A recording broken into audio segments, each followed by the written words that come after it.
My name is Camila Maya, And my name is Daniela Aguirre. and this is a presentation of our Computational Neuroscience final project. And we are going to reproduce some examples of the doctoral thesis of Dr. Oscar Abella. First, I will speak about external drive to inhibitory cells induce altering epitopes of high and low amplitude oscillations. Then I will speak about internetwork interactions and the impact of connections between oscillatory neural networks and oscillation frequency and pattern. So let's continue with the first part of the presentation. Oscillations in electrical activity are characteristic features of many brain networks and arise as a result of interacting excitatory and inhibitory populations of cells. The network oscillation range comes from fast gamma 40 to 80 Hz to ultra-slow delta 0.1 to 1 Hz. They are linked with cognitive and behavioral functions such as learning, working memory, and memory consolidation, and also show abnormalities in neurological disorders. As you can see in the picture, depending on the frequency of the oscillation, is going to be related with a specific function. The amplitude fluctuations are rhythmic changes in electrical activity that can be observed in the brain using EEG and MIG. These fluctuations are irregularly with high amplitude episodes alternating with low amplitude episodes. These amplitude fluctuations are locally and different from the thalamocortical spindles. The thalamocortical spindles is a phenomenon well known and well studied. So the authors investigate whether such fluctuations occur in a computational model of a neuronal network. The authors propose a model designed to reproduce cortical oscillations, especially in beta and gamma band of frequency, as observed in the prefrontal cortex and hippocampus of rats and humans.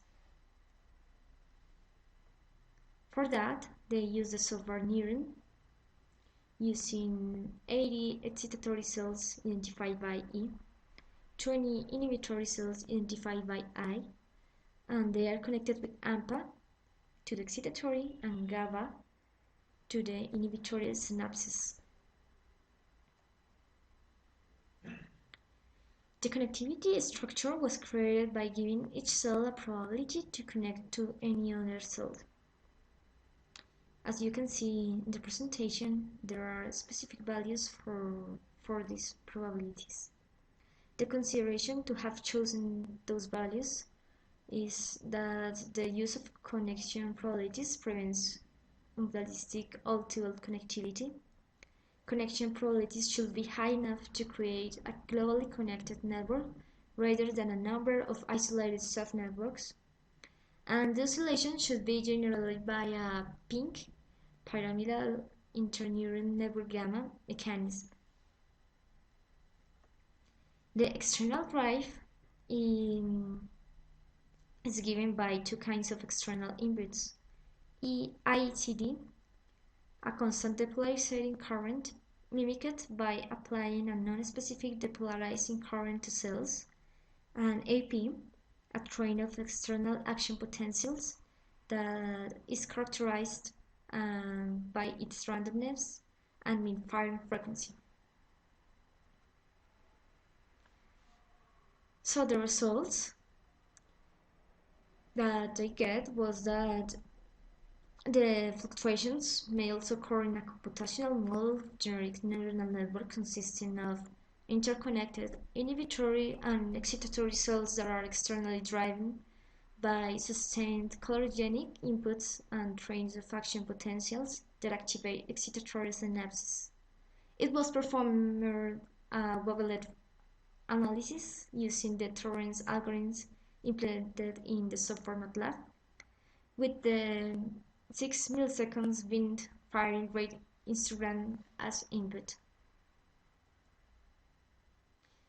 So now we are going to reproduce the model here in the computer.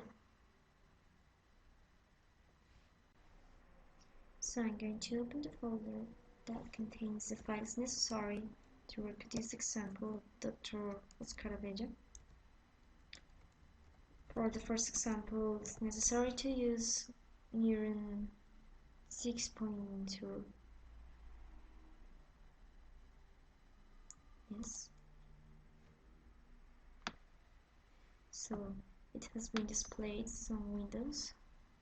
Each of those has a specific characteristic or feature of the model that we are reproducing. I'm gonna set the stop time in 40,000 milliseconds. I will click here in single run. This is going to take a while, and I'm going to stop the video now. Now the 40,000 milliseconds has been simulated now. We can see the results here in the display of the pyramidal cells populations and fast spike in cells populations. We have here in an output file that help us to see better the results using the software MATLAB. So I open the folder run example fig.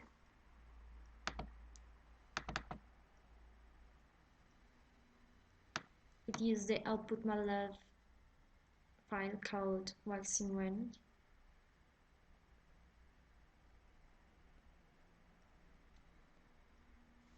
This moment is executing, it's going to take a while.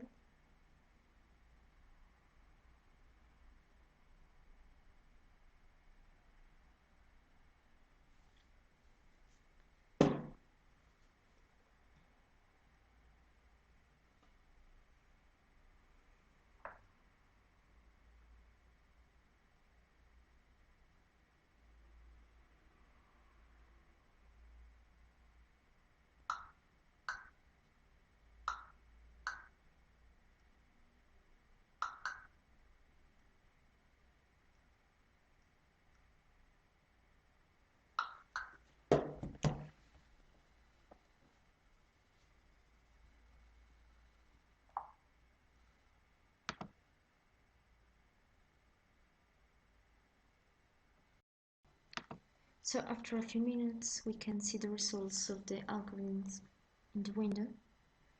This is the example of the fluctuations in the amplitude of the oscillations due to the changes in synchrony between the cells, which is high during high amplitude episodes and low during low amplitude episodes.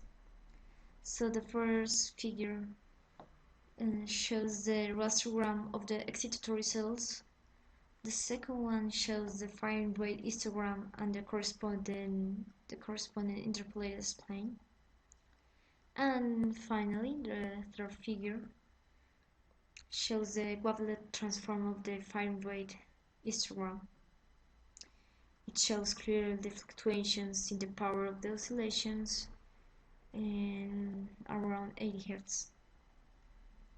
Now we can see that the model has gotten good results that can represent the phenomena of the fluctuations and oscillations in the amplitude. We can compare this figure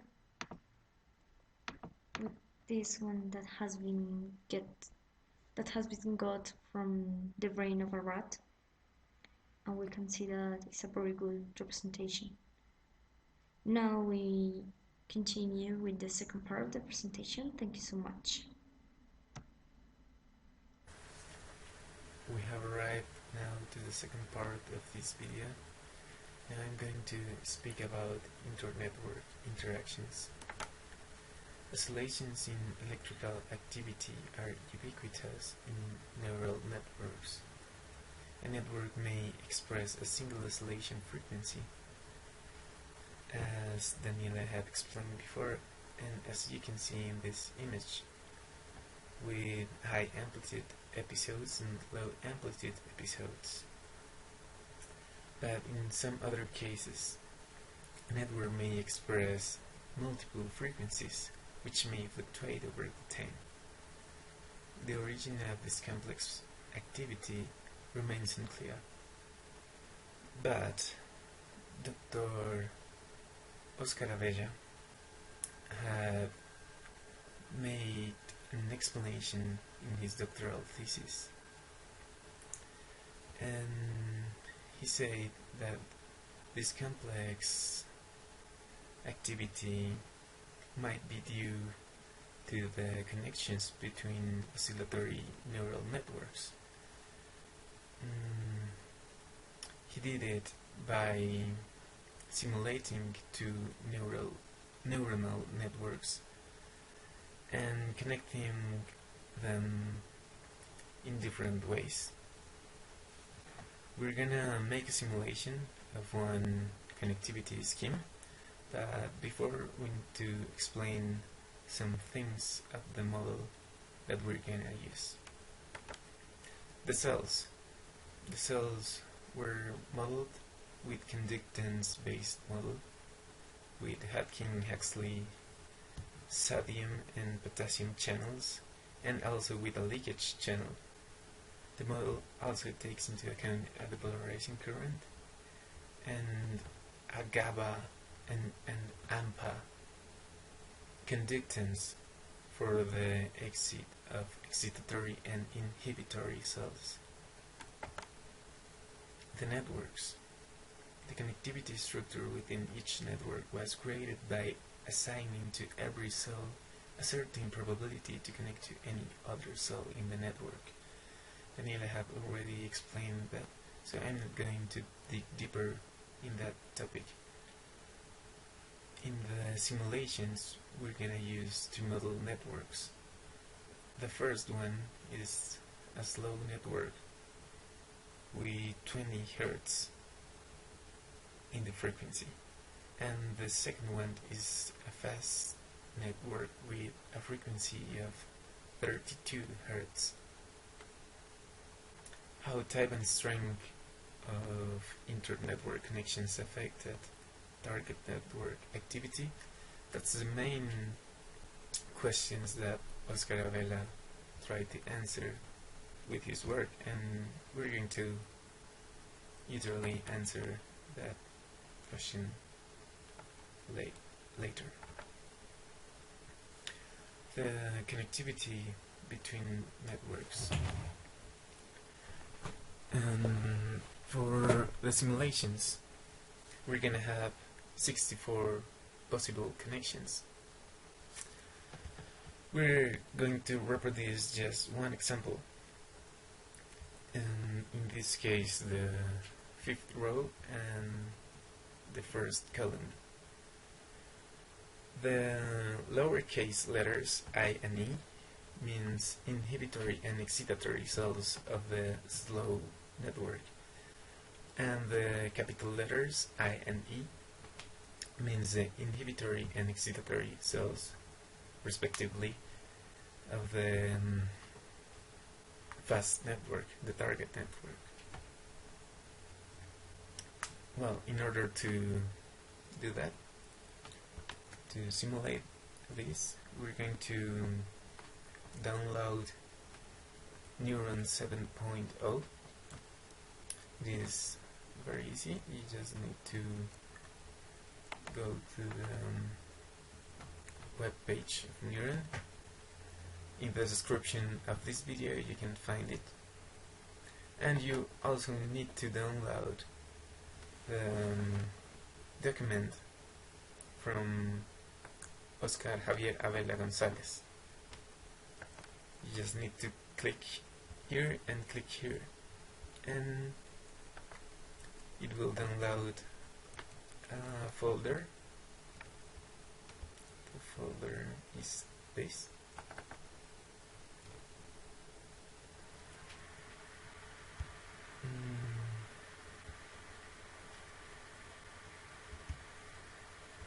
You go to the main folder, and in the main folder you will find this file and this file.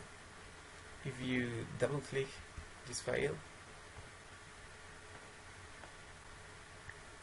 you will find that you can change the weights of the connectivities. For example, this one or this one. The 0 means there is no connection. The 1 means there is a secondary connection, and 0.8 or every number different of 0 and 1 will mean the conductance value of the main connection. Well, after you have set up all the factors you want, in our case we will have just the factor EI and the factor IE in 0.8 and in 1, and the rest of the factors in 0, because this is the scheme connectivity we have chosen.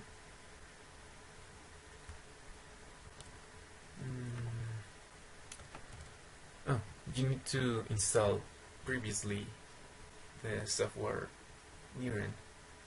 Then you can run this file.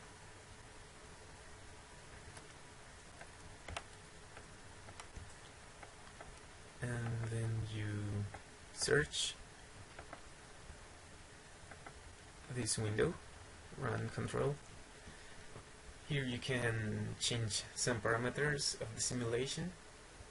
For example, the stop time. I will choose 40,000, and I'm going to click on the single run button.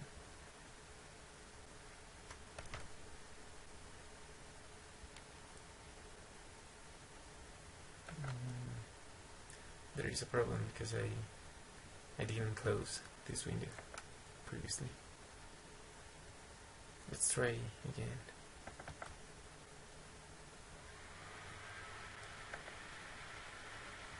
Single run.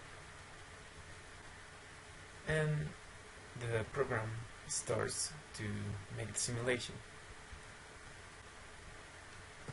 It takes almost 5 hours to finish the simulation, so I'm going to close it.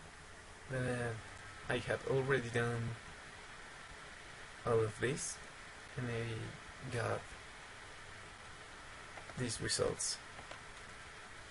5 hours later, the program shows you all the graphics, and the most important thing is that it makes a vector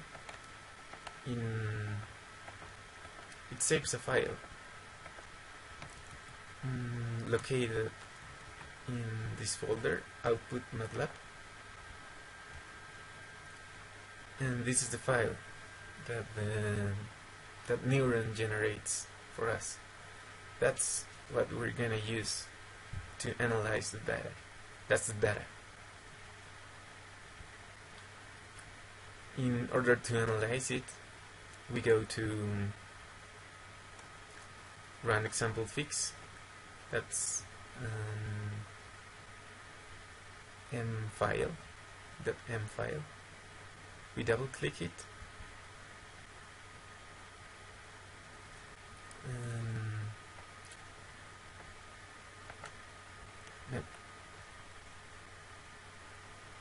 We open it with MATLAB.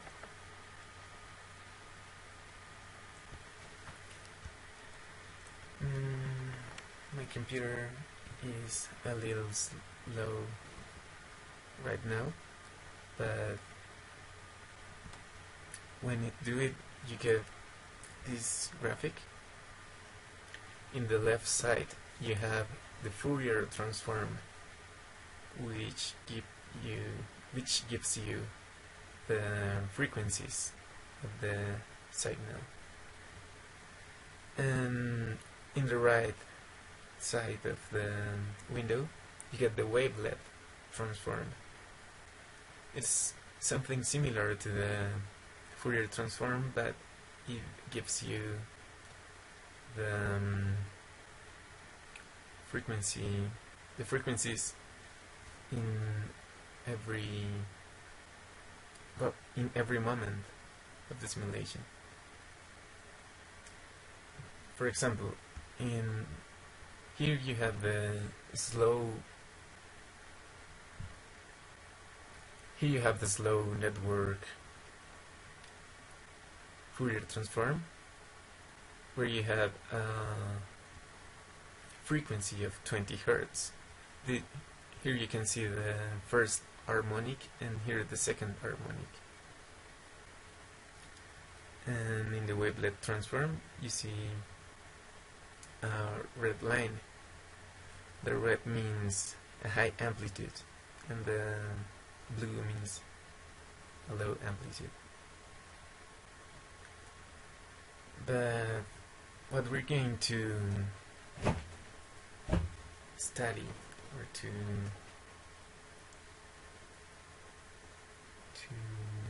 observe, is the target neuron, in this case the fast neuron. And this neuron used to have frequency of 32 Hertz, but now, after interacting with the other neuron in the way we have explained before, this one, it have changed a lot, because now the frequency from the slow network arises into the fast network. And in the fast network now you have a spike in 20, but you have also a spike in 40, and also the natural spike of the neuron, its own frequency. And you see that you get, in the wavelet transform, both frequencies fluctuating in amplitude in the time and coexisting. That's I think MATLAB is now open.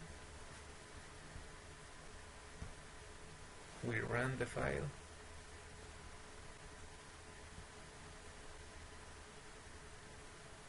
And we wait.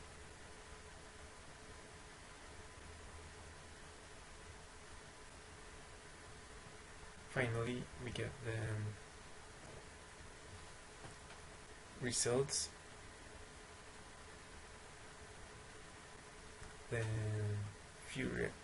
The Fourier transform and the wavelet transform. Now we have obtained a pattern very similar to one of those that I showed in the beginning of my part of the video. And this is a simulation.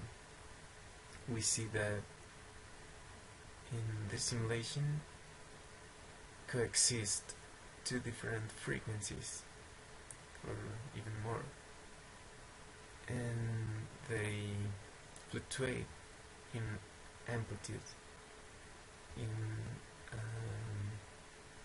very complex pattern. Now I'm going to say some conclusions. These conclusions have been taken directly from Dr. Avela's papers. I think they are very compact, so I'm going to read them. For high internetwork connection strengths, we found that the slow network was more effective at completely imposing its rhythm on the fast network than the other way around. The strongest entrainment occurred when the excitatory cells of the slow network projected to excitatory or inhibitory cells of the fast network. The fast network most strongly imposed its rhythm on the slow network when its excitatory cells projected to excitatory cells of the slow network. Interestingly, for lower inter-network connection strengths, multiple frequency coexisted in the target network. Just as observed in the rat prefrontal cortex, the target network could express multiple frequencies at the same time, alternate between two distinct oscillations, frequencies, or express a single frequency with alternating episodes of high and low amplitude. Together, our results suggest that input from other oscillating networks may markedly alter network's frequency spectrum and may partly be responsible for the rich repertory of temporal oscillation pattern observed in the brain. That's all. You can look in the description of the video to get the links of Neuron and the links of the papers. Goodbye.